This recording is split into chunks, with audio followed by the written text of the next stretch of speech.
As everyone probably knows already, Call of Duty Black Ops 7 released almost around a week ago as of the time I'm recording this, and I feel like that's been enough time for me to kinda give all my opinions on it. So today's video is going to be pretty simple. I'm just going to be talking about the 3 core game modes. I'm going to be going over what I liked, what I disliked, and just, general stuff about them. Now, if you want, you can like the video, subscribe, so we can build this new YouTube channel, because I kind of want to be a YouTuber. Alright, with that out of the way, let's get to the first review, which is...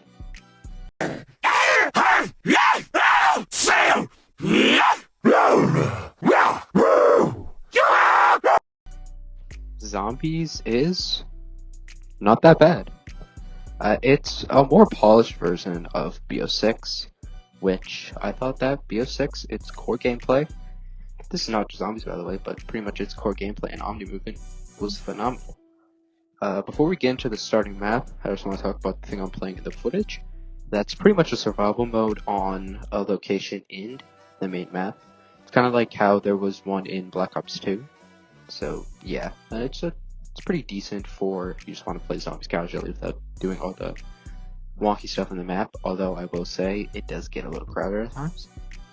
Now onto the main map, Ashes of the Damned. It's a pretty damn good map. Okay, I'll stop.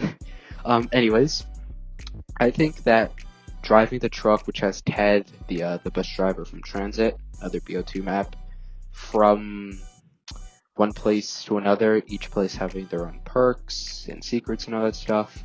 Although I don't think Juggernaut is on the map, but I might be wrong about that. I thought it was really cool.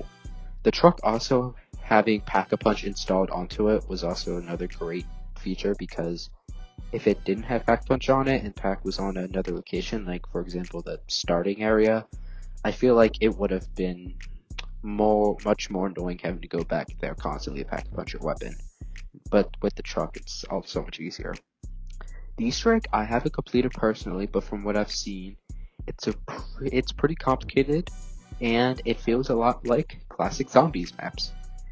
Now, I think I should have the footage of this on screen now, but there's this mode called Cursed, which is pretty much the original zombies. The old point system, everything, except Pack-a-Punch is a bit more expensive. But I think the old point system works really well, and I feel like just overall it makes the map more fun, giving it like a challenge, but also just that classic nostalgic zombies feel. And I like it starts you off with a pistol and everything, just makes it so much better. But in the end, I would give Black Ops 7 Zombies an 8 out of 10. It's pretty good.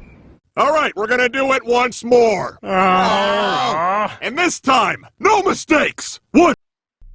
The main focal point of Call of Duty, the multiplayer. How does it hold up? Well, I would say it's probably one of the best we've had in a while. Now, starting off with the obvious, well, too obvious, one of them, the movement, it's not getting to the point of like Black Ops 3 or Advanced Warfare where it's full jetpacks, but it's still like wall jumping, stuff like that, which I think it's really fun. It feels really smooth with all the Omni movement, and I think that not having tac sprint in the game either, if you don't have that one specific perk for it, makes the game feel a lot better than games with tac sprint. And like I brought up just recently, Omni movement, which makes everything feel so much better, but not even just in the game it came out, Black Ops 6, but just in everything it's been in.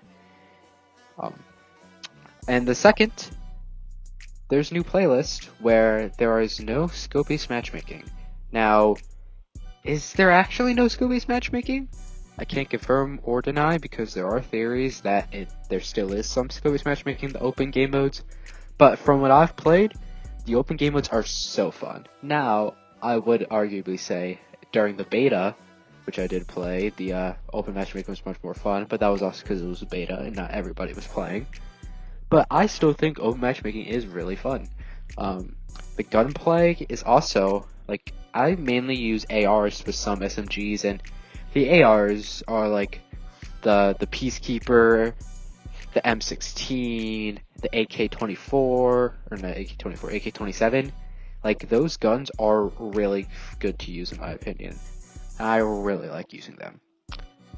Also, I like using the 3-round and full auto pistols. I think they're really good too. Now, one thing I would say is the field upgrades probably do need work, but that might just be because the second I unlock Sleeper Agent in Black Ops 6, I only use that field upgrade. So maybe that's do something with it. But besides that, it's a pretty good multiplayer. It's really fun. I think that if this one certain thing wasn't so bad, and well, we didn't have Arc Raiders or Battlefield 6 to compete with, I think that this would be one of the greatest Call of Duties of all time.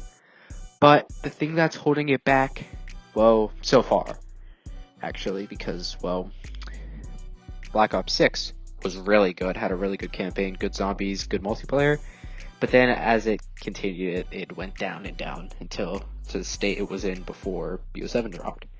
We just gotta hope that BO7 keeps how good it is right now and just improves on all of its flaws. Now back to what I was saying, the one thing that's holding it down is sadly the campaign. So that's it. No leeway, no compromise, just folks. You want compromise? How's this? Retcon every ending in Black Ops 2. Now, there are going to be spoilers from this entire section, so skip to this part of the video if you don't want to hear those. Now, back to the main topic.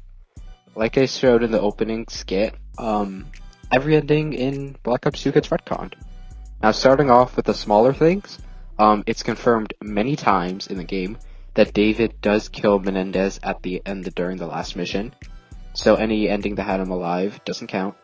And also, it's confirmed that Woods did accidentally shoot Mason in the head, killing him in Panama. So sadly, no, Alex Mason does not survive. And now on to the major things.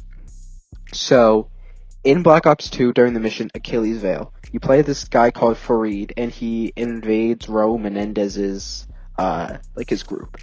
And while he's doing that, a chopper gets shot down, or technically Navy, holding Mike Harper. And Menendez gives Farid a choice. Either kill Harper, or Farid can try to shoot Menendez. If you kill Harper, that's pretty simple. Harper dies, Farid lives. But if you try to shoot Menendez, the other thing happens. Farid dies, but Harper lives. And this is important because of another character, Karma. Now, Karma can only survive if you either A, don't save her, which I really don't think there's anything proving that you don't save her during her mission, or B, Farid is alive to die for her. And that can't happen if Harper is alive. Now, Harper does say he suffered an injury, but that injury is actually from a piece of shrapnel that got into his leg if you keep him alive and kill Menendez at the end of BO2. So that means that none of the endings in Black Ops 2 are canon, because somehow both Harper and Karma both live in the end, which just makes absolutely no sense. Now, what do you think Call of Duty would do if, let's say, I don't know, two characters that are not supposed to be alive at the same time are alive? Don't you think, they'd try to make the story plan how they both survived, or, they could write something else into it to prove that they survived? But no, instead, they choose to do this.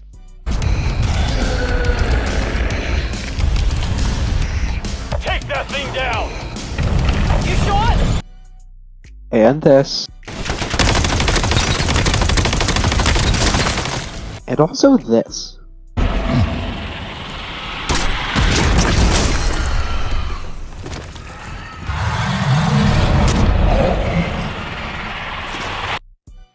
Yeah, not very great.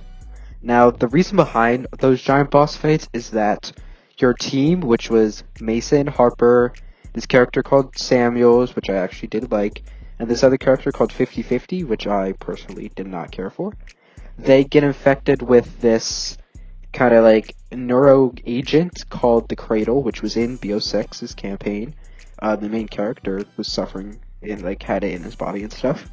And pretty much the entire time you play as them, you are tripping balls, for lack of a better term. And some ways they can be used well, like how the mission before the Giant Woods flower fight, how you were traversing through the Angolia, kind of like the first mission of BO2, where you had to save Woods and you were playing as Mason, which, if you couldn't already get, Alex Mason is David Mason's dad. And also, there's this other mission where you're in Samuel's, is like you're seeing his vision, and you're in LA right as the terrorist attacks happened in BO2, and Samuel was supposed to protect the president, but instead he ran fearing for his own life, so he's guilty about that. So, there's also these sections where like you're climbing, and like the roads are turning, and I thought that set piece was really cool. But like, the worst part is, the best mission in the game, in my opinion, you're not even playing as your main team, you're playing as the secondary team. And you're on this yacht, and you have to sneak around the yacht to find this guy.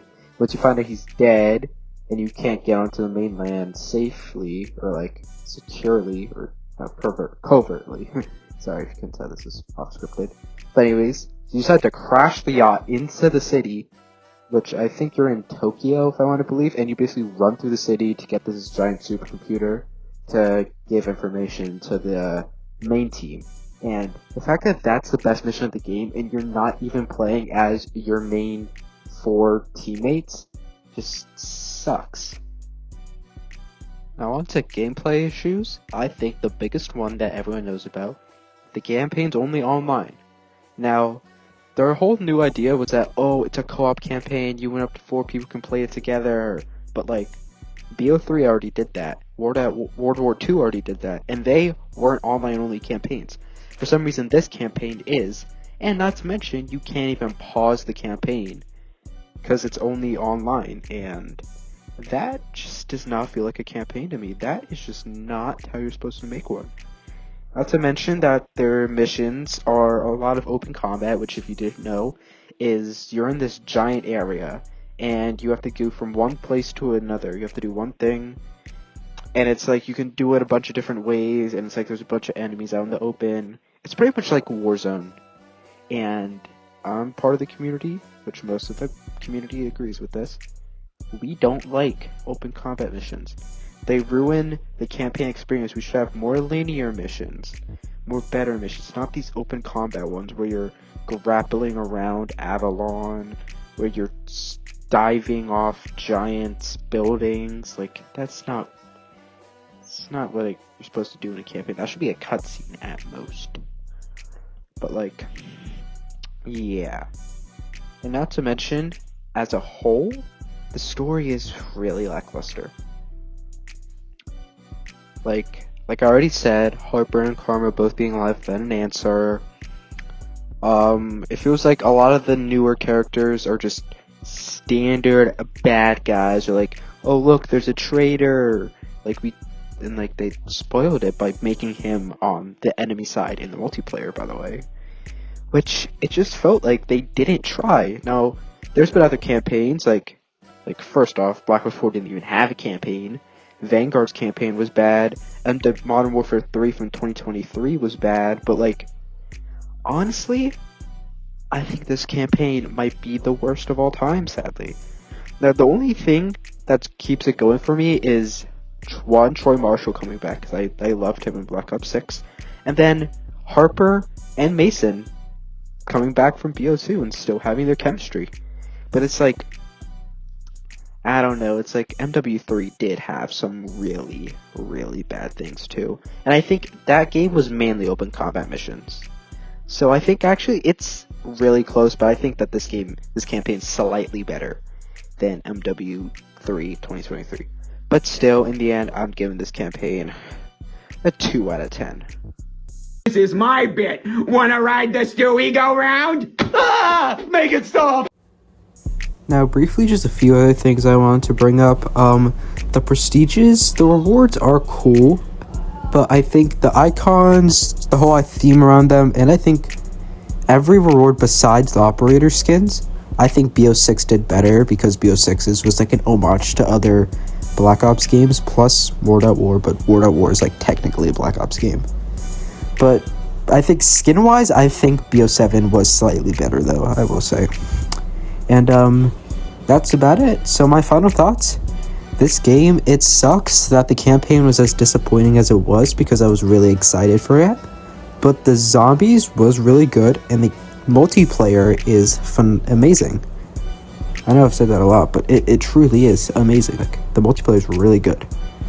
So yeah, I think that while I don't think you should get it at full price, if it's on sale, then yeah, definitely get it. But if you like Call of Duty for the story, there's not much in there. But besides that, that's pretty much my entire review of Black Ops 7. I think as a whole, I'd give the game a solid 6 out of 10.